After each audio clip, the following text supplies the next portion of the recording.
ہم سورہ نساء کی اس پہلی آیت کی بنیاد پر اسلام کے اس پورے نظام کو سمجھیں گے کہ قرآن حکیم نے باقی غالب نظاموں کی موجودگی کے باوجود اور آج تک یا آج کا جو سب سے بڑا غالب نظام ہے سرمایہ دارانہ یا کیپٹلزم، اس کی جو بھی شکل ہے اس کی بنیاد ہے طبقات انسانی کو ٹکرانا، اور دو طبقات کو، چاہے وہ امیر اور غریب کا ٹکراؤ ہو یا وہ انسانوں کے جنس کی بنیاد پر ٹکراؤ ہو، مرد کو عورت کا حریف بنا کر اور عورت کو مرد کا حریف بنا کر جو تصادم کی فضا ہے، اس میں قرآن حکیم کی رہنمائی یہ ہے کہ جتنا نظام اسلامی ہے یہ خاندان کو تقویت دینے، استحکام دینے، دوام دینے اور بہتر کرنے کے لیے ہے۔ ان انسانی زندگی میں خاندانوں کے اندر کے معاملات کو درست اور ٹھیک کر رکھنا، اس کی بنیاد چونکہ ایک مرد اور ایک عورت پر ہوتی ہے، تو قرآن حکیم نے فرمایا کہ انسانوں اس رب کا تقوی اختیار کرو جس نے تمہیں پیدا کیا، من نفس واحدہ، ایک نفس سے، ایک آدم سے، اور اسی سے پھر پوری انسانیت کی نسل چلی۔ وَخَلَقَ مِنْهَا زَوْجَهَا وَبَثَّ مِنْهُمَا رِجَالًا كَثِيرًا وَنِسَاءً، بہت سارے جتنے بھی مرد اس کے بعد آئے، جتنی خواتین آئی، وہ سب اسی آدم کی اولاد ہے، اور اس کے روپ میں تم سب ایک ہو۔ رسول اکرم صلی اللہ علیہ وسلم نے آخری خطبے میں بھی یہی ارشاد فرمایا کہ تم میں سے کسی کو کسی پر کوئی فضیلت حاصل نہیں، تو اس فضیلت میں ہم اس کو بھی شامل کرتے ہیں کہ نسل انسانی بنیادی لحاظ سے ایک جیسی ہے، اور ایک ہے، کسی کالے کو کسی گورے پر یا کسی جنس کی بنیاد پر کسی کو فضیلت حاصل نہیں ہے، اور نہ کوئی کسی سے کمتر ہے۔ یہ بات بظاہر تو شاید ہمیں آسان لگ رہی ہو کہ یہ تو سب کہتے ہیں، لیکن دنیا میں ایسا نہیں ہے۔ سب دانشور یہ نہیں کہتے، سب اسکالر یہ نہیں کہتے، سب نظام حیات والے مصلحین یہ نہیں کہتے۔ یعنی افلاطون اور نرشے جیسے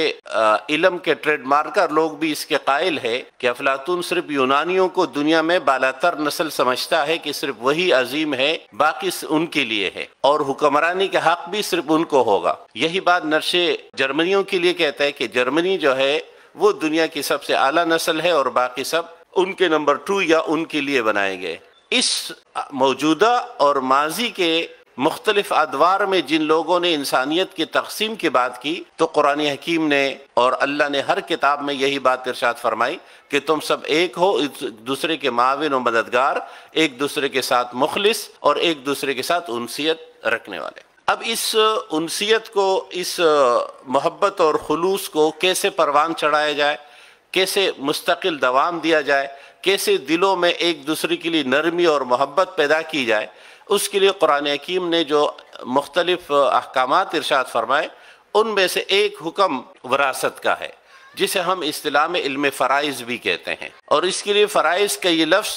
قرآن حکیم نے چونکہ فریضے کا لفظ استعمال کیا ہے، اس لیے اس پورے علم کا نام بھی فرائض پڑا، جو کہ فریضہ کا جمع ہے، یعنی متعین حصہ، معلوم حصہ۔ جیسے ہم جانتے ہیں کہ ہم جتنے فرائض سر انجام دیتے ہیں تو وہ فرائض متعین، محدود اور واضح ہوتا ہے۔ ہمارے جتنے اختلافات ہیں وہ فرائض میں شاید 2-3% ہے۔ اختلافات زیادہ تر دین کے ان حصوں میں ہیں جس کی اہمیت دین میں فرض کی نہیں ہے، یا حرام میں ہمارے ہاں اختلافات زیادہ نہیں ہے۔ اختلافات زیادہ تر مکروہات یا سنن میں ہوتے ہیں، اور چونکہ وہ دونوں غیر یقینی چیزیں ہیں،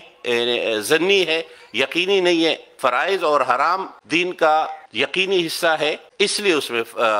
اختلافات بھی کم ہیں۔ اسی بنیاد پر علم فرائض میں بھی اختلافات کم ہیں۔ قرآن حکیم نے اس کا آغاز جب فرمایا تو سب سے پہلا حکم یہ ہے کہ للرجال نصیب مما ترک الوالدان والاقربون وللنساء نصیب مما ترک الوالدان والاقربون مما قل منه او کثر نصیبا مفروضا۔ قرآن حکیم جس معاشرے میں، جس دور میں یہ حکم ارشاد فرما رہا ہے، یہ وہ دور ہے جس میں وراثت کی تقسیم کی بنیاد طاقت ہوا کرتی ہے۔ قوت بازو، تلوار چلانے والا، گھوڑا سنبھالنے والا، قوم اور قبیلے کے لیے لڑنے کی استعداد رکھنے والا طاقتور بیٹا، طاقتور خاندان کا فرد، وہ حصہ پا جاتا تھا، اس کو حصہ ملتا تھا، اور کمزور بھائی بھی محروم رہتا تھا۔ بیمار بھائی یا معذور بھائی تک کو حصہ نہیں ملتا، اور کسی خاتون کو حصہ دینے کا ایک تصور ہی نہیں تھا، بلکہ بعض صورتوں میں تو خاتون خود کسی کی ملکیت میں چلی جاتی تھی، وراثت میں باقاعدہ تقسیم ہو کر۔ یہ عام نہیں تھا بعض صورتوں میں۔ تو قرآن حکیم نے جب اس موضوع پر پہلا حکم ارشاد فرمایا وہ صرف یہ ہے کہ للرجال نصیب مما ترک الوالدان، ایک کسی مرد کے لیے بھی اس کا حصہ متعین ہے جو اس کے اولاد اور قریبی رشتہ دار چھوڑ جاتے ہیں۔ قرآن حکیم نے اسی اسلوب کو برقرار رکھا، صرف وللنساء کا لفظ بدل دیا، وہی للرجال کے بجائے للنساء کہہ کر فرمایا کہ وللنساء نصیب مما ترک الوالدان والاقربون، کہ خواتین کے لیے بھی، عورتوں کے لیے بھی اس مال میں حصہ ہے، اسی طرح ہے، اسی طرح متعین ہے، اسی طرح لازم ہے، اسی طرح ضروری ہے جس طرح کے مردوں کے لیے تھا، جو بھی ان کے اولاد یا قریبی رشتہ دار چھوڑ جائے۔ یعنی جس طرح ایک مرد کو حصہ ملتا ہے اسی طرح ایک عورت کو بھی حصہ ملے گا۔ اگر شوہر کو حصہ ملتا ہے اور متعین ہے تو بیوی کو بھی حصہ متعین ہے، اگر بھائی کا لازمی ہے متعین ہے تو بہن کا بھی متعین ہے۔ اس طرح اگر باپ شریک بھائی کا متعین ہے تو باپ شریک بہن کا بھی متعین ہے۔ اگر باقی جتنے رشتہ دار ہیں ان میں سے ہر ایک، چاہے کوئی مرد ہو یا عورت ہو، اس کا حصہ متعین ہے جو قرآن حکیم نے طے کر دیا۔ یہ اسلوب قرآن حکیم کا، اس نے پہلا حکم یہ ارشاد فرمایا کہ سب لوگوں کے جو رشتہ دار وفات پا جائے، ان کے جو رشتہ دار ہیں ان کا حصہ متعین ہے، اس حصے میں کبھی بیشی بلحاظ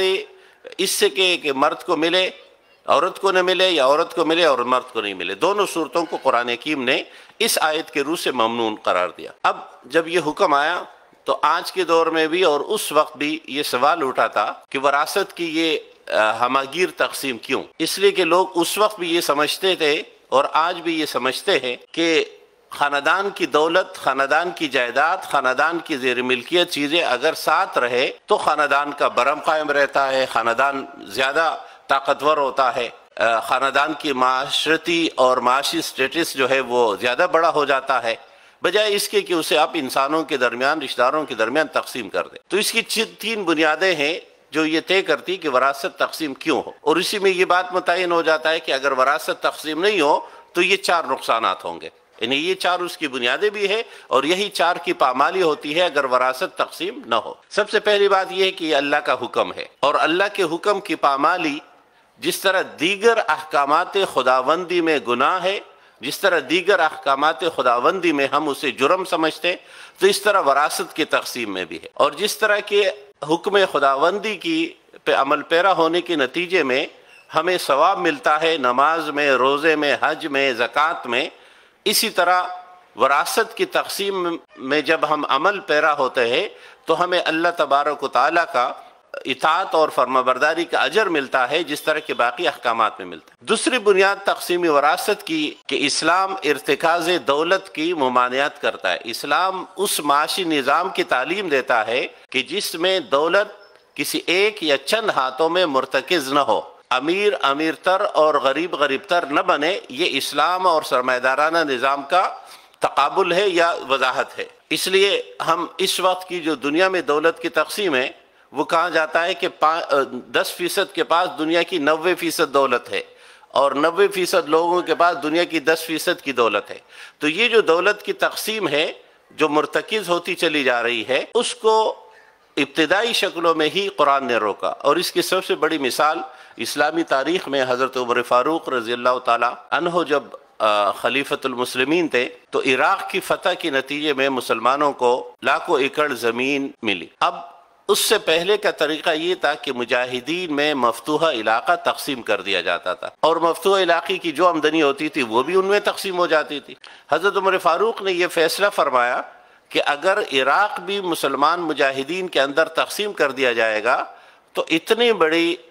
جاگیردارانہ نظام موجود میں آئے گا، ہر مجاہد کے حصے میں 3 4 5 کلومیٹر کی زمین آئے گی، اور وہ اپنے علاقے کا ایک وڈیرا، چودھری، خان اور نواب بن جائے گا، جو کہ اسلام کے بنیادی تصورات کی منافی ہوگی اور باقی آنے والی نسلیں ان سے کمتر ہوگی۔ تو حضرت عمر فاروق رضی اللہ تعالیٰ عنہ نے فرمایا کہ یہ سرزمین پوری کی پوری امت مسلمہ کے نام متعین ہوگی، یہ کسی فرد کو نہیں ملے گی، اور پھر بعد میں آنے والی سب نسلیں اس میں مشترکہ شریک ہوگی۔ یقیناً یہ اسلامی تاریخ میں ایک بڑا مرحلہ تھا، بہت سارے لوگ اس پہ ناراض ہوئے، لیکن حضرت عمر فاروق رضی اللہ تعالیٰ عنہ نے قرآن حکیم کی اس آیت کے تحت کہ دولت تم میں سے اغنیاء کے ہاتھوں میں مرتکز نہ ہو، تو تقسیم دولت کا یہ تصور جس طرح بڑے سطح پر ہے اس طرح خاندان کے سطح پر بھی ہے کہ خاندان کے ہر فرد کو آگے بڑھنے کا، محنت کرنے کا اور اپنی محنت کا صلہ ملے۔ دوسری بنیاد ہے وراثت کی تقسیم سے اولاد میں عدل، اولاد چاہے وہ بیٹی ہو یا بیٹا ہو، یا اس میں باقی رشتہ دار بھی شامل کر سکتے ہیں، کہ رشتہ داروں میں عدل کے ساتھ میت کی وراثت تقسیم ہو، ترکہ تقسیم ہو، اس میں عدل اور انصاف سے کام لیا جائے، جس شخص کے لیے قرآن نے جو حصہ مقرر کیا ہے وہ اسے ملے۔ اور آخری بنیاد جو ہے وہ جب یہ تقسیم ہوتی ہے تو خاندان کے اندر انسیت و محبت پیدا ہو جاتی ہے، لوگ ایک دوسرے کا ساتھ رکھتے ہیں۔ وہ بیٹی کتنی خوش ہوتی ہے جس کو اپنے والدین کے حصے میں مل جاتا ہے، یا اسے کبھی اپنے بھائیوں کا حصہ مل جاتا ہے، اور اس بہن پہ کیا گزرتی ہے جب اس کے والدین یا اس کے بھائیوں کے حصے میں سے اسے محروم کر دیا جاتا ہے۔ یہ ہم نے جو پہلی بنیاد ذکر کی، اللہ کا حکم، اس بات کو ذرا سمجھے کہ اللہ کا حکم اس معاملے میں کیوں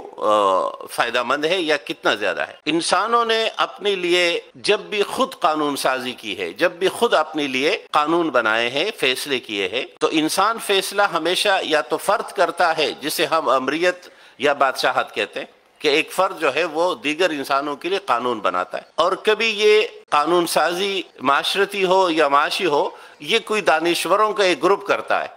کہ کچھ عقل مند لوگ جمع ہو جاتے ہیں اور وہ یہ فیصلہ کرتے ہیں اور دنیا اسے مانتی ہے کہ ہاں یہ ہمارے قوانین ہے۔ موجودہ زمانے میں اسلام کے مقابل میں پورا نظام جو دنیا کا ہے وہ چند انسانوں کی فکر و دانش کا نتیجہ ہے، جس کے نتیجے میں یہ ظلم وجود میں آ رہا ہے جو اس وقت دنیا میں موجود ہے، کیونکہ انسان اور کبھی یہ کوئی ایک خاندان اقتدار میں آتا ہے اور وہ قانون سازی کرتا ہے دیگر انسانوں کے لیے، تو چاہے فرد ہو یا دانشور ہو یا کبھی پارلیمنٹ فیصلہ کرتا ہے اپنے معاشرے کے لیے، اپنے جن کا وہ نمائندہ ہوتا ہے، تو یہ چاہے فرد ہو یا پارلیمنٹ ہو یا کوئی دانشور ہو یا کوئی آمر ہو، اور اس کی ہم دنیا میں مثالیں انسانیت تجربہ کر چکی ہے۔ ہمورابی سے لے کر چنگیز خان سے ہوتے ہوئے یونان کی جمہوریہ کے نظام کو دیکھ کر اور موجودہ جمہوریت اور کیپٹلزم کے نظام نے انسانیت کو جو تباہی دی ہے موجودہ زمانے میں، اس بنیاد پر یہ بات پھر واضح ہو رہی ہے کہ انسان جب بھی دوسروں کے لیے قانون بنائے گا تو وہ غرض کی بنیاد پر ہوگا، وہ بے غرضی کی بنیاد پر نہیں ہو سکتی۔ اس لیے انسانی عقل کو جب ہم ترجیح دیتے ہیں وحی پر یا اللہ کے قانون پر، تو کائنات میں، زمین میں ہمیشہ فساد ہوتا ہے، اور اس کی وجہ کیا ہے کہ علم وحی یا احکام خداوندی، اللہ تبارک و تعالیٰ کا فیصلہ وہ بے غرضی کی بنیاد پر ہوتا ہے، اس لیے کہ اس کے سامنے انسانوں میں سے کوئی اس کا ہم زباں، ہم قبیلہ، ہم رنگ اور ہم نسل نہیں ہے، باقی ہم سب انہی بنیادوں پر فیصلے کرتے ہیں۔ تو انسانیت کی بلائی کے لیے عدل کی بنیاد پر وہی فیصلہ ہو سکتا ہے جو بے غرضی کی بنیاد پر ہو، اور بے غرضی جو ہے وہ صرف وحی الہی یا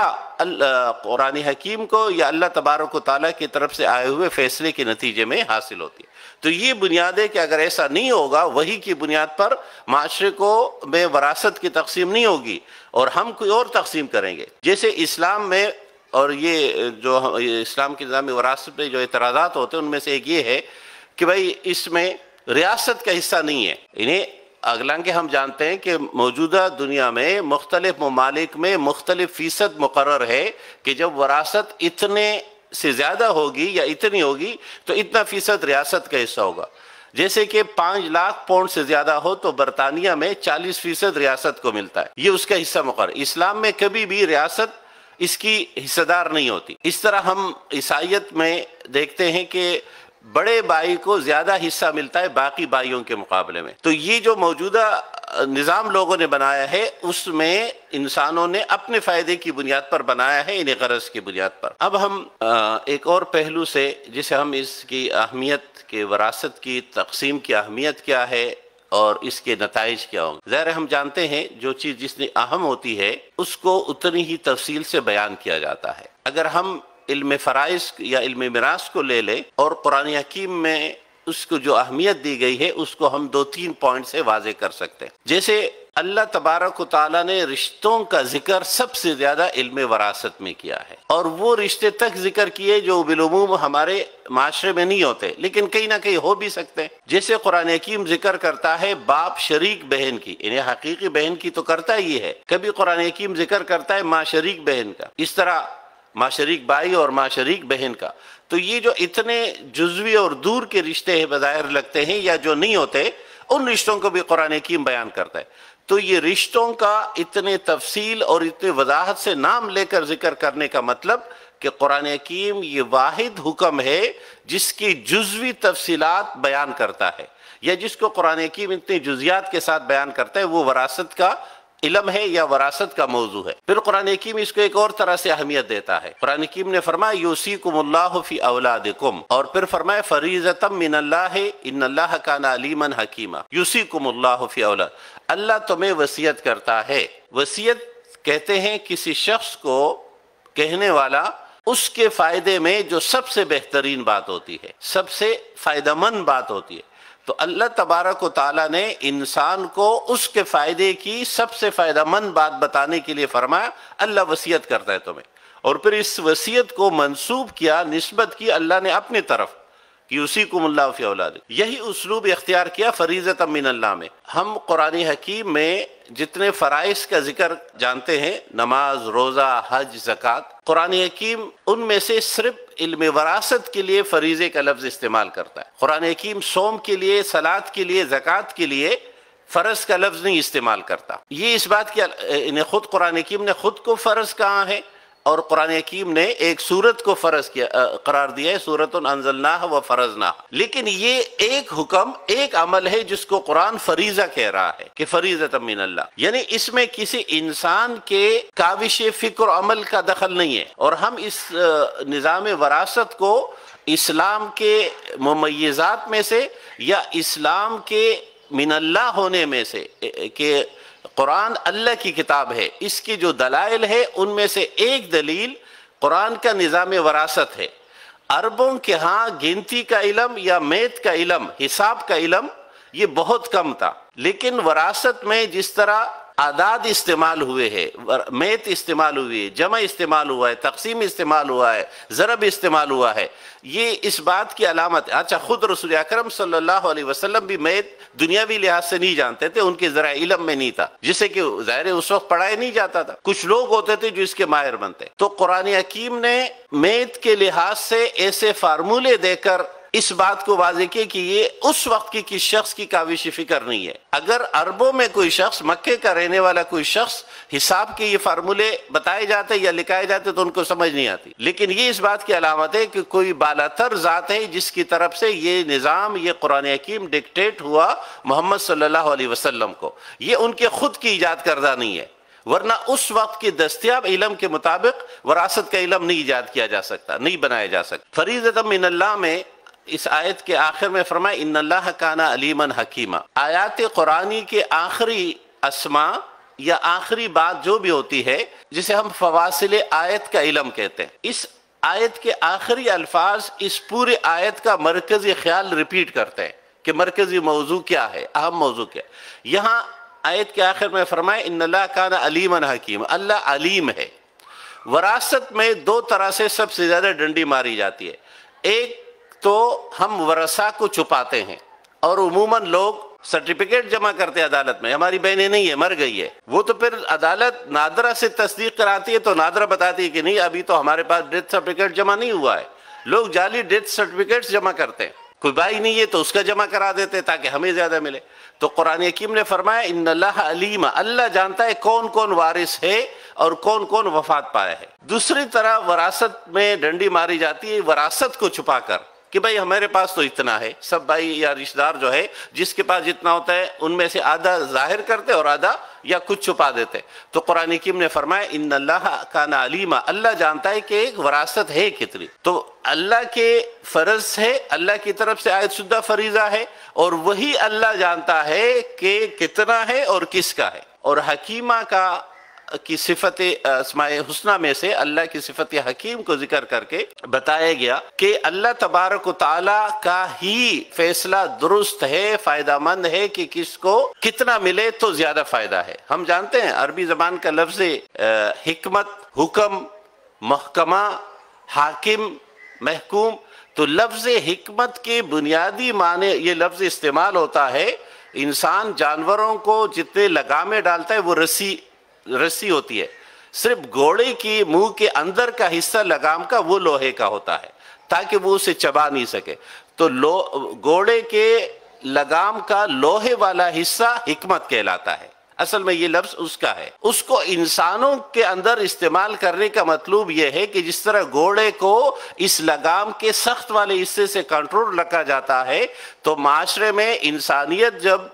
انحراف یا بیراروی کی طرف جاتی ہے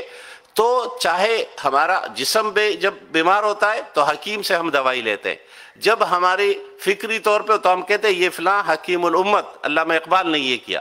تو یہ سب چیزوں کو درست رکھنا، کنٹرول کرنا، تو اللہ کا حکم بھی ان معنوں میں ہے، اللہ کی صفت حاکمیت اور یا اللہ کی صفت حکمت بھی انہی معنوں میں ہے۔ تو یہ سب منظم رکھنے، بہتر رکھنے، کنٹرول میں رکھنے اور درست رکھنے کے لیے حکمت کا لفظ استعمال ہوتا ہے۔ تو وصیت اور فرض کا لفظ استعمال کر کے قرآن حکیم نے اس کی اہمیت بتا دی۔ ایک اور انداز سے قرآن حکیم اس بات کو، اہمیت کو یوں ذکر فرماتا ہے کہ قرآن حکیم میں عدد کا ذکر سب سے زیادہ، یعنی جیسے رشتہ داروں کا سب سے زیادہ ذکر جو ہے وہ وراثت میں ہے، اس طرح عدد کا ذکر بھی سب سے زیادہ وراثت میں ہے۔ صرف مکمل عدد ہی نہیں ہے، یعنی 1 2 3 نہیں، بلکہ عدد کو تقسیم کر کے، توڑ کر 1/2، 1/6، 1/8 اور پھر 2/3، یہ سب عدد کے یعنی تقسیم کر کے، قصور میں بانٹ کر جو عددوں کا ذکر ہے سب سے زیادہ۔ ہم ایک اصول جانتے ہیں فقہی لحاظ سے، اصول فقہ میں، کہ عدد خاص ہوتا ہے، اور اس کی قرآن حکیم میں جتنی مثالیں ہیں تو سب فقہا، مفسرین، محدثین اس پہ متفق ہے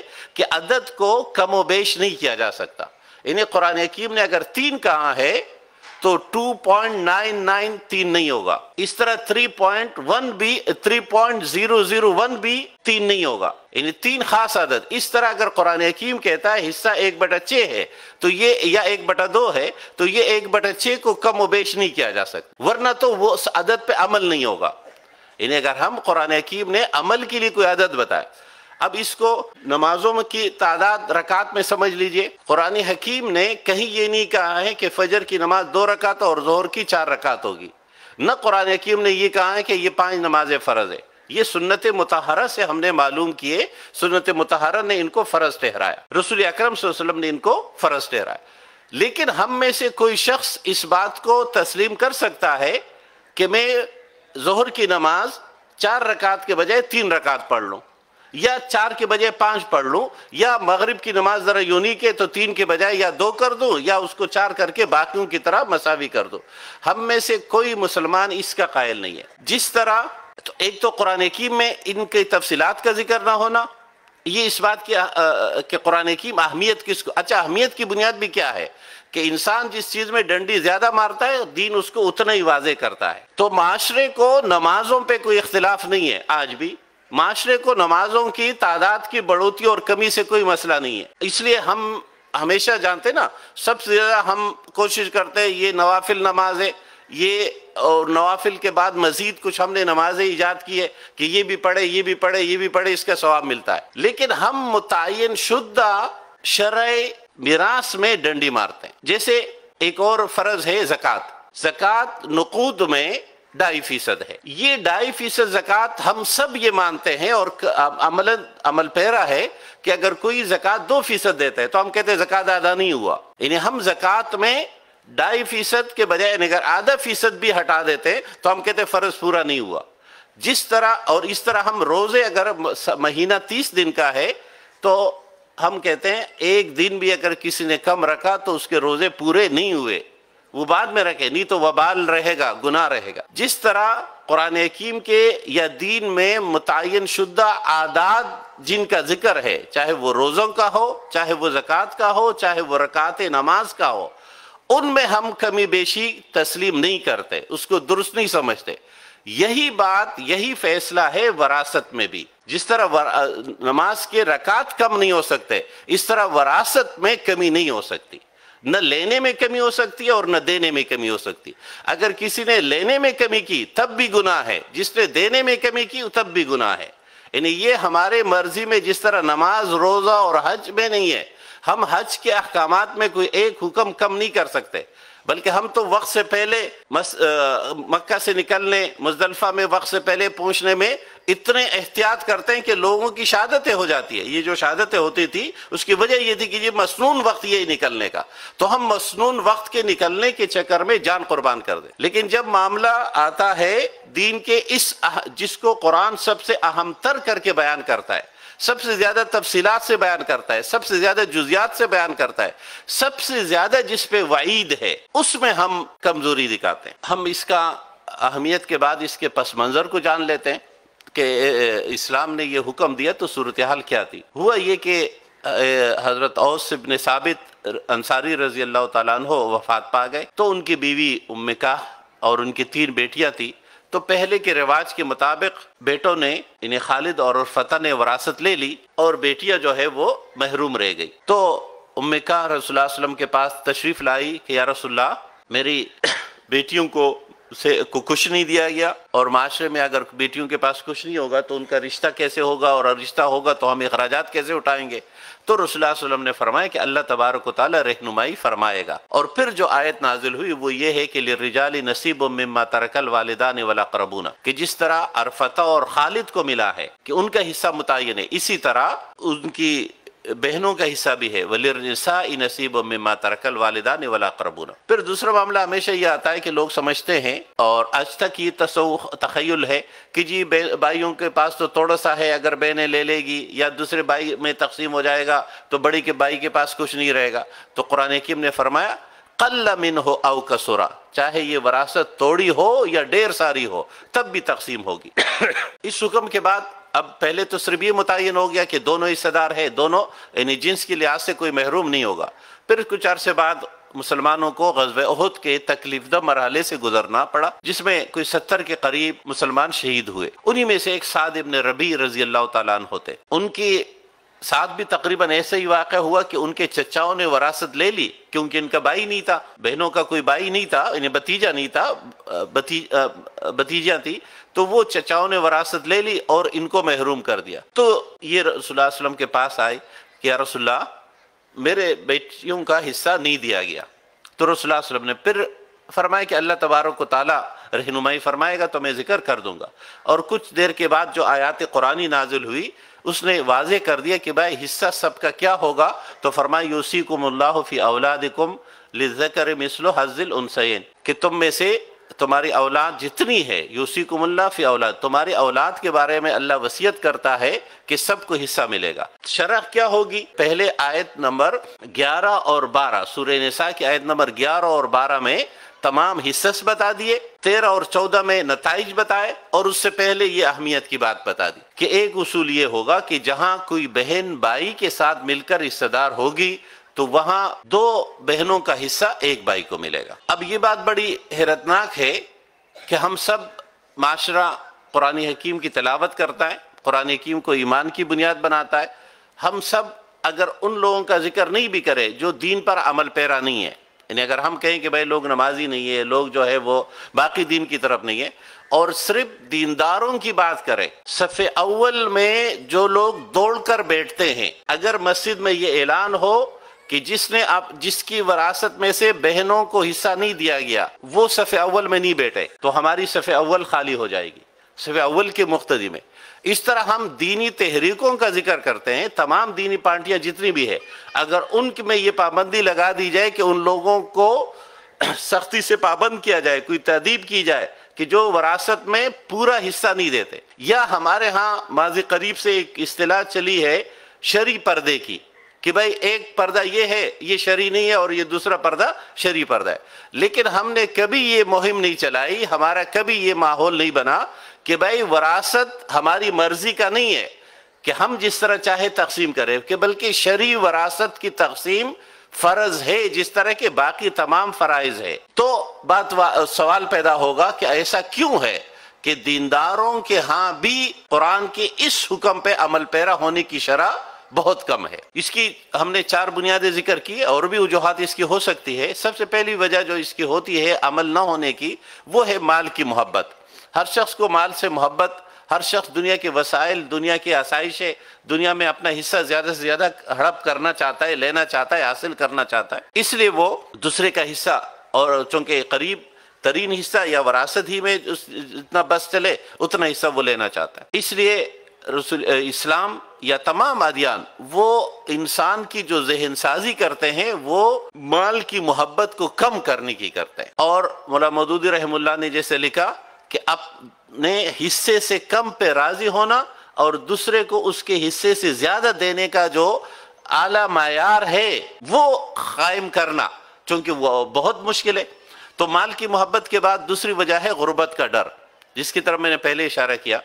کہ لوگ یہ سمجھتے ہیں کہ ہمارے خاندان ٹوٹ جائیں گے، ہمارے خاندان کمزور ہو جائیں گے، ہم تو اپنے علاقے کے سب سے بڑے جاگیردار ہیں، تو اگر وراثت تقسیم ہوگی بھائیوں میں یا بہنوں تک چلی جائے، بہنوں کی شادیاں دور ہوتی ہے یا دیگر خاندانوں میں ہوتی ہے، تو دوسرے خاندان کا فرد ہماری جائیداد اور زمین کے اندر کے ایک حصے کا مالک بنے گا، وہ یہاں کر کاشت کرے گا، تو یہ ہماری ناک کٹ جائے گی، یہ ہماری بے عزتی ہے، ہم کیسے کسی اور کو اپنی زمین میں سے اپنی جائیداد میں سے حصہ دے دیں. تو غربت اور اسٹیٹس یا معاشرتی خوف اس کی ایک بہت بڑی وجہ ہے. تیسری بات ہے دین سے دوری، اور دین سے دوری کے لیے میں نے پہلے بھی ذکر کر دیا کہ دین کی دوری کے دو پہلو ہیں. ایک تو یہ کہ عام لوگ بھی نہیں کرتے، لیکن زیادہ افسوسناک بات یہ کہ جو دین کے ساتھ زندگی گزارتے ہیں وہ بھی اس پہ عمل پیرا ہونے میں کجی کا شکار ہوتے ہیں. وراثت کے یہ جو مسائل ہے، درست تقسیم نہیں ہوتی، حصہ نہیں ملتے،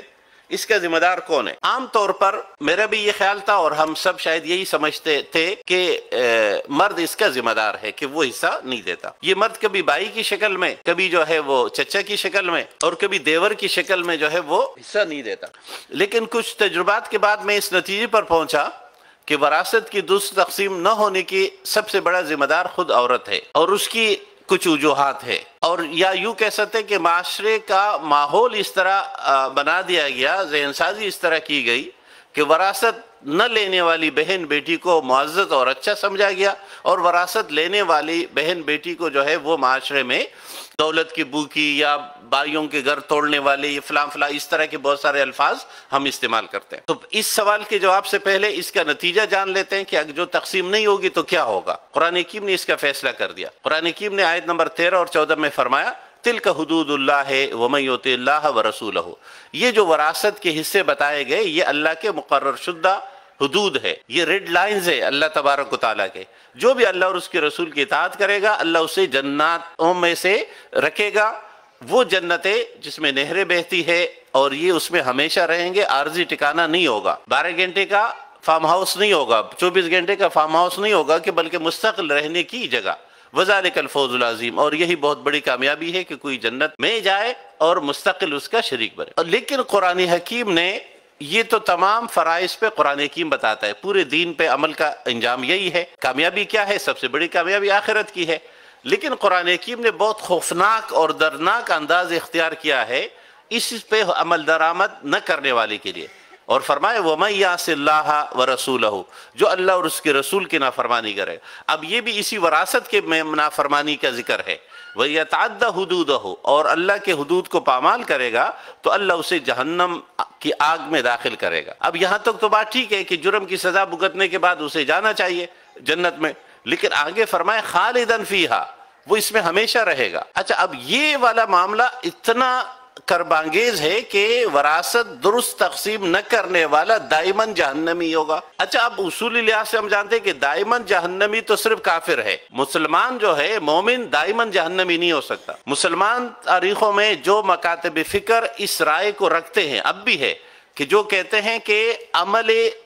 غیر صالح سے، یعنی جو کوئی گناہ کا عمل کرتا ہے تو عمل سے وہ کافر ہوتا ہے. تو ان کی دلیل یہ آیت ہے کہ دیکھیں قرآن حکیم نے ایک عمل کا ذکر کیا، اور وہ عمل ہے وراثت کی تقسیم. اب جو وراثت کی تقسیم درست نہیں کرتے، قرآن حکیم ان پر دائمی خلود فی النار کا ذکر کرتا ہے. اس کا مطلب یہ ہے کہ جو بھی شخص اللہ کے کسی بھی فرض کو پامال کرے گا، کسی بھی حرام کا ارتکاب کرے گا، تو وہ دائرہ اسلام سے خارج ہو جائے گا. یہ جو معتزلہ اور خوارج کا ہم ذکر کرتے ہیں، ان کا یہی تصور تھا اس آیت کی بنیاد پر کہ بھائی لوگ جنت نہیں جائیں گے، جہنم سے کوئی جنت نہیں جائے گا. لیکن اہل سنت والجماعت سب اس پر متفق ہے کہ مومن جنت کا مستحق ہے، وہ جنت جائے گا وہ غلطی اور کوتاہی کی سزا بھگت کر. تو اگر ہم اس خلود کو طویل عرصے کے لیے مان لے کہ چلے ہمیشہ نہیں، لیکن ایک بہت طویل عرصہ جس کو ہم وسعت کی بنیاد پر قرآن حکیم دوام کا ذکر کرتا ہے، تو تب بھی بات بہت خوفناک ہے کہ قرآن حکیم دائمی جہنم کا ذکر کر رہا ہے ان لوگوں کے لیے۔ وراثت کی تقسیم میں جو ایک بنیاد بنتی ہے ڈنڈی مارنے کی یا کبھی بیشی کی، وہ ہے ذاتی پسند و ناپسند۔ عموماً ایک بیٹا والدین کی زیادہ قرب حاصل کر لیتا ہے، یا ایک بیٹی والدین کے بہت قریب ہو جاتی ہے، یا کوئی ایک بہو زیادہ قریب ہو جاتی ہے تو والدہ جو ہے اس بہو کے شوہر یعنی اس بیٹے کو زیادہ قریب سمجھتی ہے، اور اس کا خیال ہوتا ہے کہ میں اس کو زیادہ حصہ ملنا چاہیے، یا ایک باپ یہ سمجھتا ہے کہ یہ فلاں بیٹا زیادہ، اور ایک اور بلکہ اس معاملے میں تو بالعکس ہے، والدین عموماً اس بیٹے کو زیادہ حصہ دینا چاہتے ہیں جو کمزور ہوتا ہے، جو بیمار ہوتا ہے، جس کی مالی حالت کمزور ہوتی ہے، تو والدین کی انسیت ان سے زیادہ ہوتی ہے کہ باقی بیٹے تو ذرا خود کو سنبھال رہے ہیں، یہ ایک ذرا کمزور ہے۔ تو قرآن حکیم نے اس فارمولے کو ذکر کیا کہ تمہاری انسیت یا تمہاری محبت کی بنیاد پر فیصلہ نہیں ہوگا۔ آباؤکم و ابناؤکم، تمہارے والدین انہیں اوپر کے رشتہ دار جتنے ہیں، باپ دادا پردادا سب، وہ ابناؤکم، اور تمہارے نیچے کے رشتہ دار انہیں تمہارے اولاد، تمہارے بیٹیاں ارد گرد کے جتنے ہیں، لا تدرون ایہم اقرب لکم نفعا، تم میں سے کوئی نہیں جانتا کہ تمہارے لیے ان میں قریب نفع کے لحاظ سے کون ہے، زیادہ فائدہ مند کون ہے۔ اس لیے اللہ نے جو تقسیم کی ہے اس پر عمل پیرا ہونا چاہیے، جس کی وضاحت رسول اللہ صلی اللہ علیہ وسلم نے فرمائی کہ لا وصیت للوارث، اب کوئی شخص حصے متعین نہیں کرے گا کسی کے، جو حصے اللہ نے متعین کیے وہی ہے، فریضۃ من اللہ، یہ سب اللہ کی طرف سے طے شدہ ہے، ان اللہ کان علیما حکیما۔ قرآن حکیم نے تو تقسیم درست نہ ہونے کے وبال اور نتیجے کو بیان فرما ہی دیا۔ رسول اکرم صلی اللہ علیہ وسلم نے بھی اس کی تفہیم کی دو طرح سے، ایک جگہ فرمایا من قطع میراث وارثہ قطع اللہ میراثہ من الجنہ یوم القیامہ، جو اپنے وارث کو وراثت سے منقطع کر دے گا، یعنی وراثت نہیں دے گا، تو اللہ تبارک و تعالیٰ اس کو محروم کر دے گا جنت سے، یعنی اس کی جنت میں جو حصے اللہ اسے وہ حصے سے منقطع کر دے گا۔ دوسری جگہ رسول اکرم صلی اللہ علیہ وسلم نے اس کو عام کر دیا کہ جو جس کے بالش بر زمین لے گا تو قیامت کے دن وہ اس کے گلے میں پڑی ہوئی ہوگی، وہ اسے بندھا ہوا ہوگا، وہ اسے کھینچ رہا ہوگا۔ یا کوئی کسی کی بکری، رسول اللہ صلی اللہ علیہ وسلم نے بکری کی مثال دی، کوئی آئے گا قیامت کے دن اور مجھے پکارے گا، مجھ سے مدد چاہے گا، لیکن میں کیسے مدد کر سکوں گا کہ اس کے گردن پہ ایک بکری ہوگی جو میں کی آواز نکال رہی ہوگی جو اس نے کسی سے لی ہے۔ اس طرح رسول اکرم صلی اللہ علیہ وسلم کے اپنے ساتھیوں میں سے جس شخص کے ذمہ کسی کا حق ہوتا، رسول اللہ صلی اللہ علیہ وسلم اس کی نماز جنازہ نہیں پڑھاتے کہ یہ مقروض ہے، تو فرماتے کہ پہلے قرض ادا کرو اس کا، تب آپ صلی اللہ علیہ وسلم اس کی نماز جنازہ میں شرکت فرماتے۔ درست تقسیم کے جتنے طریقے ہیں وہ بھی جان لیتے ہیں، اور جو لوگ درست تقسیم نہیں کرتے اس کی کیا طریقے، اس پہ بھی تھوڑی سی بات کرتے ہیں۔ تو پہلے یہ درست طریقہ ہمیں جاننا چاہیے کہ ترتیب کیا ہے، ہم اپنی مرضی سے کوئی ترتیب مقرر نہیں کر سکتے۔ سب سے پہلے ہے کسی بھی میت کی عزت و احترام و وقار کے ساتھ اس کی تجہیز و تکفین، اس میں چاہے اس کی وراثت ہے یا نہیں۔ یعنی اسلام کے نظام بڑا عجیب ہے، رسول اللہ صلی اللہ علیہ وسلم نے فرمایا وراثت تو اولیاء کے لیے ہے، یعنی رشتہ داروں کے لیے ہے،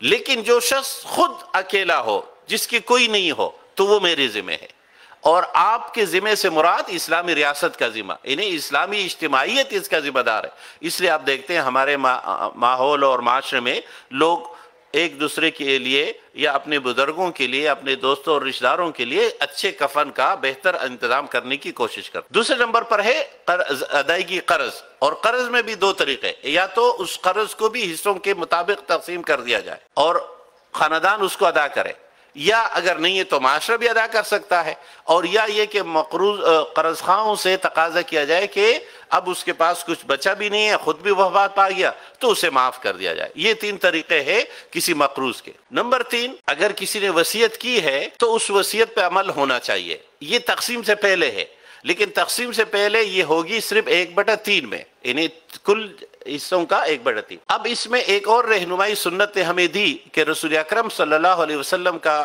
مشہور صحابی سعد رضی اللہ تعالیٰ عنہ جلیل القدر صحابی ہے اور مہاجر صحابی ہے، تو رسول بیمار ہوئے، رسول اللہ علیہ وسلم عیادت کے لیے تشریف لے گئے، تو سعد نے کہا یا رسول اللہ میری بہت زیادہ دولت ہے اور میں چاہتا ہوں یہ اپنی دولت اپنے اللہ کے نام پہ وقف کر دو، یعنی اجتماعیت کے دے دو، یعنی بیت المال میں دے دو، یعنی مسلمانوں کے دے دو۔ اور میری ایک بیٹی ہے تو اس کو ویسے بھی زیادہ ضرورت نہیں ہے. تو رسول اللہ صلی اللہ علیہ وسلم نے اسے منع کیا اور فرمایا نہیں، یہ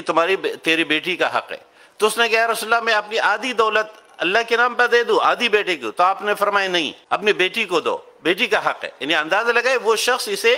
ضائع نہیں کر رہا، اڑانا نہیں چاہ رہا تھا، بلکہ اللہ کے نام پر دینا چاہ رہا تھا. تب بھی رسول اللہ صلی اللہ علیہ وسلم نے اسے روکا.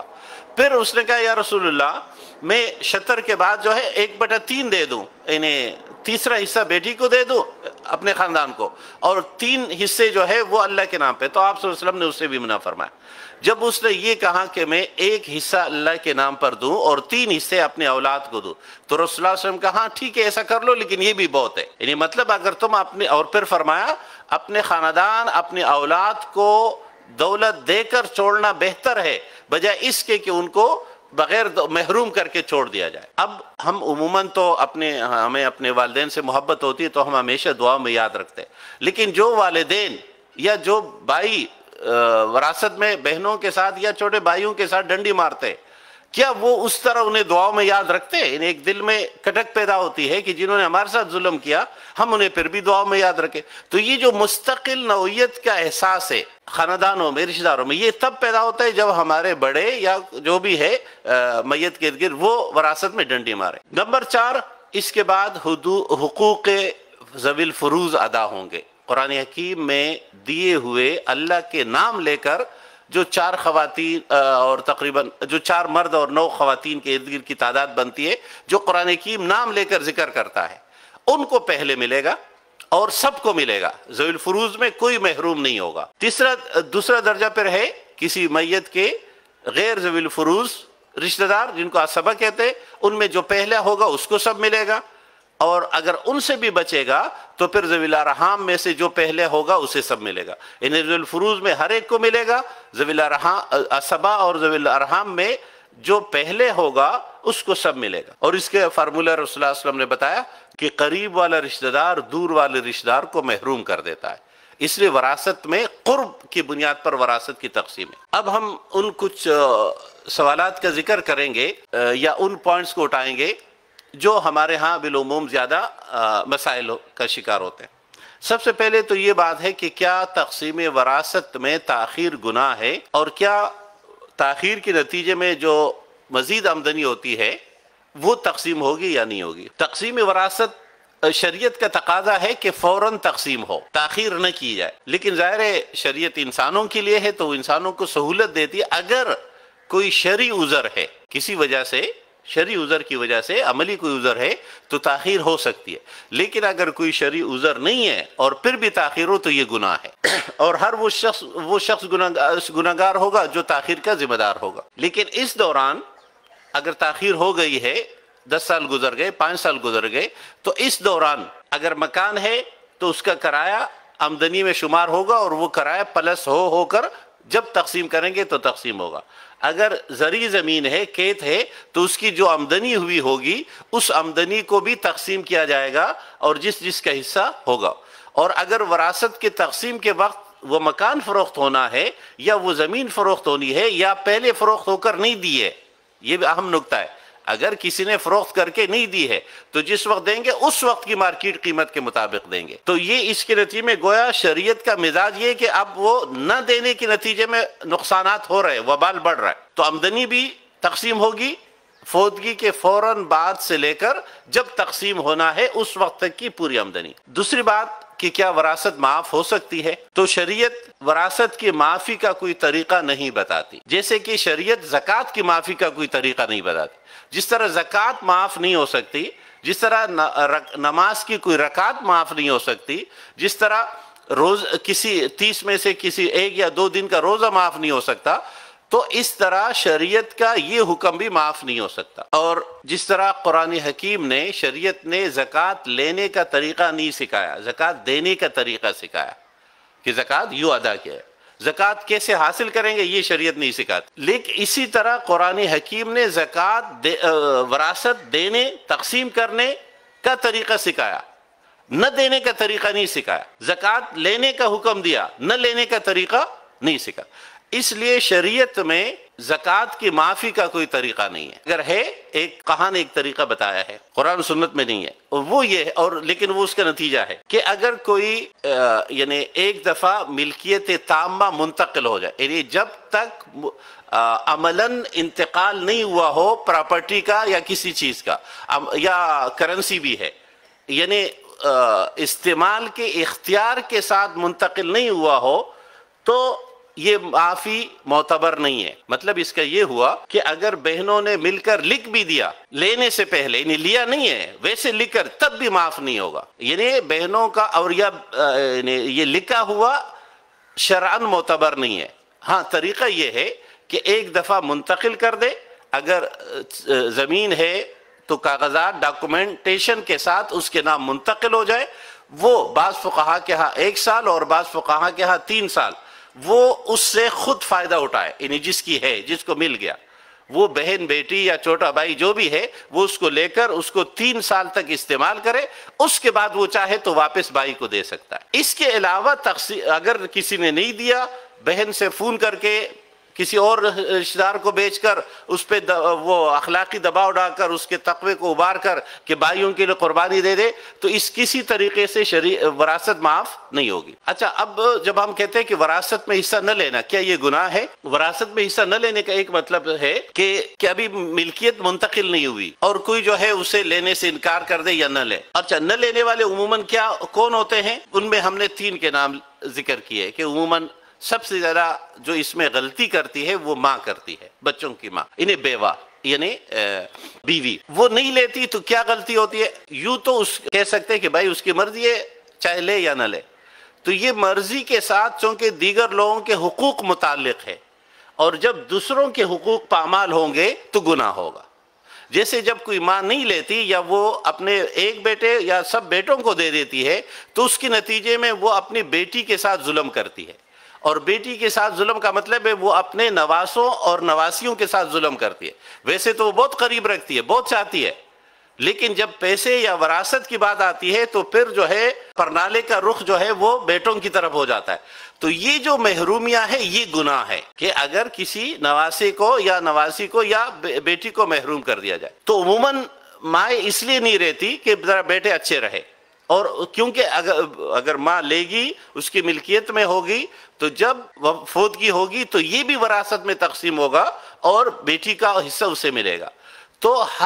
جس طرح شوہر کا حصہ، باپ کا حصہ اولاد کو ملتا ہے، اس طرح ماں کا حصہ بھی اولاد کو. جس طرح شوہر بیوی کا حصہ پاتا ہے، اس طرح بیوی کو شوہر کا حصہ بھی ملے گا. یعنی یہ سب رشتے ایک دوسرے کے ساتھ متعلق ہیں. اس طرح جب بہن نہیں لیتی تو عموماً ہمارے ہاں،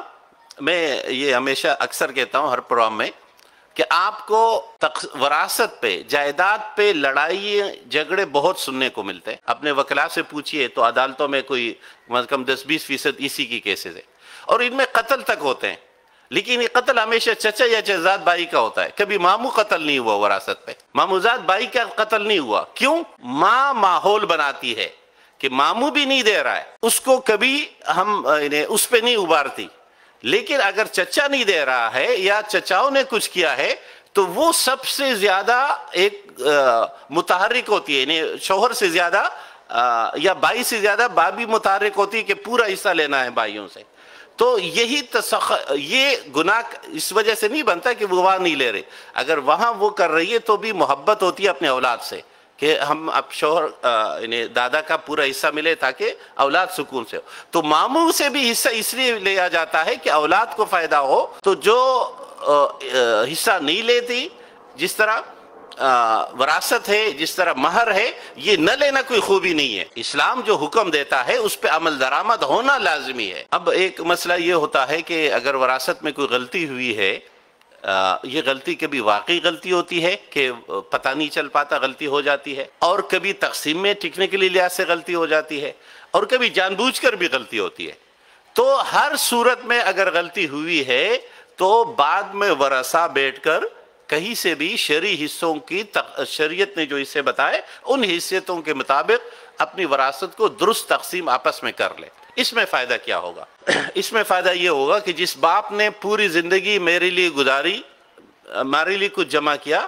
وہ باپ جہنم میں ہے. جب تک وراثت درست تقسیم نہیں ہے۔ یہ جو رسول اللہ صلی اللہ علیہ وسلم نے فرمایا قبر سے کھڑکی کھول دی جاتی ہے جہنم کی طرف، تو یہ کھڑکی اس شخص کی بھی کھلتی ہے اگر اس نے درست تقسیم کی کوشش نہیں کی۔ تو ہم اپنے بڑوں کو، اپنے بزرگوں کو ہمیں سزا سے، عذاب سے بچانے کے لیے یہ دنیا کی کچھ چیزیں ہیں جو اس کو درست کر لینی چاہیے۔ یعنی ہم کتنا اہتمام کرتے ہیں کہ فوت ہوا ہے تو روزے نہیں رکھ سکے ہیں تو روزوں کا فدیہ دے دے، اس کے لیے تو ہم سب کوشاں ہوتے ہیں، لیکن وراثت میں اگر غلطی ہوئی ہے جو کہ زیادہ اس نتائج کے لحاظ سے زیادہ دردناک ہے، اس کے لیے ہم کوشش نہیں کرتے۔ تو اپنے بزرگوں، اپنے خاندان کے بڑوں کو جن کے ہم پہ احسانات ہے، ان احسانات کا بھی نتیجہ ہے اور خیرخواہی دینی بھی ہے کہ ہم کم از کم جتنا ہم دنیا میں کوشش کرتے کہ لوگوں کو جہنم کی آگ سے بچایا جا سکے، اس طرح ہم اپنے فوت شدہ لوگوں کے لیے بھی کوشش کرتے۔ ایک بات اور بڑی اہم ہے کہ عموماً ہم وراثت کی تقسیم سے پہلے جاتے ہیں، صدقہ دیتے ہیں، خیرات کرتے ہیں، حج کرتے ہیں یا عمرہ کرتے ہیں، تو یہ درست نہیں ہے، نمبر ایک۔ نمبر دو، اگر ارادہ بھی نہیں ہے، یعنی مطلب جان بوجھ کر نہیں دے، ایک تو یہ کہ ابھی ہوئی نہیں ہے، اور ایک یہ ہے کہ کوئی شخص جو ہے وہ اپنے کسی رشتہ دار کو محروم کر دیتا ہے ظلم کر کے، تو زندگی بھر اس شخص کا صف اول میں بیٹھنا، اس شخص کی سحری کرنا، اس شخص کا افطاری کرنا، اس شخص کا حج اور عمرہ کرنا، یہ قابل قبول نہیں ہے، اس لیے کہ اللہ متقین سے قبول کرتا ہے۔ جب آدم کے بیٹے یعنی پیغمبر کے بیٹے کی قربانی قبول نہیں ہوئی تو ہم تو انبیاء کے اولاد نہیں ہے، یعنی بیٹے نہیں ہے، تو ہم میں سے کسی شخص کی قربانی قبول نہیں ہوگی۔ حرام کا اگر بہن بیٹی کو حصہ نہیں دیا تو جو احرام ہم باندھتے ہیں یہ احرام میں اس کا حصہ ہے، تو یا تو ہم زبردستی نہیں دے رہے تو یہ غصب ہے، غصب کے احرام سے بھی حج ادا نہیں ہوتا، عمرہ ادا نہیں ہوتا۔ اور اگر ہم نے یہ بتایا نہیں، انہیں غبن کیا ہوا ہے، بہن کو پتہ نہیں ہے کہ میرا حصہ ہے یا نہیں ہے، یا ہم نے دھوکہ دیا ہوا ہے، تو یہ چوری ہے، اور چوری کے احرام سے عمرہ نہیں ہوگا، چوری کے پیسوں سے کیے ہوئے سحری سے روزہ نہیں ہوگا، چوری کے پیسوں سے کیے ہوئے افطاری سے روزے کا ثواب نہیں ہوگا، حج کا ثواب نہیں ہوگا۔ اس لیے انہیں یہ بڑے افسوس، یہ اس لیے میں کہتا ہوں یہ زیادہ قبیح ہے، زیادہ نقصان دہ ہے، ہمارے لیے زیادہ تباہ کن ہے کہ ہماری بقیہ تمام نیکیاں اس کی بنیاد پر ختم ہو جاتی ہے اگر ہم وراثت میں ڈنڈی مارتے ہیں۔ اس میں ایک اور بات آج کل بہت ہو گئی ہے کہ جی ہم بہن کو عمرہ کرا دیں گے، ہم بہن کو جو ہے یا والدہ کو حج کرا دیں گے، تو حج کرانا یا عمرہ کرانے سے حصہ ادا نہیں ہوگا، اس کو پورا حصہ ایک دفعہ ملکیت میں منتقل ہونا ضروری ہے، جس طرح کہ ہم زکوٰۃ میں تملیک کو لازمی قرار دیتے ہیں، تو اس طرح یہاں بھی تملیک لازمی ہے۔ تملیک کا مطلب یہ کہ اس کو استعمال کا پورا اختیار ہو۔ بعض لوگ چیک لکھ دیتے ہیں، بینک میں ہوتے نہیں ہیں، بغض چیک ادا لکھ کر دینے سے بھی ادا نہیں ہوگا، یعنی اس کے اکاؤنٹ میں اس پوری مالیت کا منتقل ہونا ضروری ہے۔ ہاں یہ ایک مسئلہ ہو سکتا ہے کہ بھائی یہ چاہ رہے ہو انہیں آپس میں یہ طے کر دیا جائے کہ ہم ادائیگی کا شیڈول یہ ہوگا۔ ایک شخص مثلا حج کے لیے جانا چاہ رہا ہے، اس کے پاس سب کچھ ایک ساتھ نہیں ہے کہ ابھی ادا بھی کر دے، تو وہ اپنے متعلقہ رشتہ داروں سے ادائیگی کا شیڈول طے کر لے، وہ اگر راضی ہے تو پھر جا سکتا ہے۔ یعنی یہ نہیں کہ شریعت بالکل پابندی لگاتی، شریعت مسئلے کا حل بھی بتا۔ آخری بات جو اس حوالے سے ہے وہ ہے کہ تعلیم چاہے بھائی کی ہو یا بہنوں کی ہو، شادی اور جہیز، بعض لوگ کہتے ہیں ہم نے بھائی کی شادی پر ہم نے خرچہ کر لیا، والد صاحب تو وفات پا گئے تھے، یہ تو ہم بھائیوں نے کیا ہے، ابھی وراثت تقسیم نہیں ہوئی ہے تب، تو یہ وراثت میں شمار نہیں ہوگا، اس لیے کہ ان بڑے بھائیوں کی شادی بھی اسی سے ہوئی ہے۔ اسی طرح بہنوں کی شادیاں ہیں، چونکہ ہم بھائیوں بیٹوں کے مردوں کی شادی پہ زیادہ خرچ کرتے ہیں، بہن بیٹیوں کی شادی پر تو اخراجات کم کرتے ہیں، باپ کم کرتا ہے، لیکن اس کو ہم پھر بھی شمار کرتے ہیں کہ جی ہم نے بہن کو زیورات بنا دیے تھے، بہن کا جو ہے وہ شادی پہ اتنے اخراجات آئے تھے، تو یہ اخراجات تو بھائیوں کے بھی آتے ہیں، تو جیسے ہم بھائیوں کے اخراجات شادی کے یا تعلیم کے یا کسی بھی طرح کے یعنی گھر کے اندر اخراجات تو سب کے ہوں گے، تو جس طرح بقیوں کا نہیں گنا جائے گا، انہیں شمار نہیں کیا جاتا، وراثت میں منفی نہیں کیا جاتا، تو کسی بہن بیٹی یا کسی بھائی کا بھی تقسیم منفی نہیں کی۔ اس طرح جہیز بھی، اگر جہیز میں کوئی چیزیں دی ہے تو بھائی کی جہیز، بھائی کے لیے بھی، شادی کے لیے بھی تو ہم چیزیں خریدتے تو اس کی خریداری کو شامل نہیں کرتے، اور بیٹی کے لیے اگر کچھ خریدا تو اس کو بھی شامل کرتے۔ تو یہ اور اس جیسے ان گنت طریقے ہیں ہمارے معاشرے میں غیر دیندار لوگوں سے زیادہ دیندار لوگوں میں،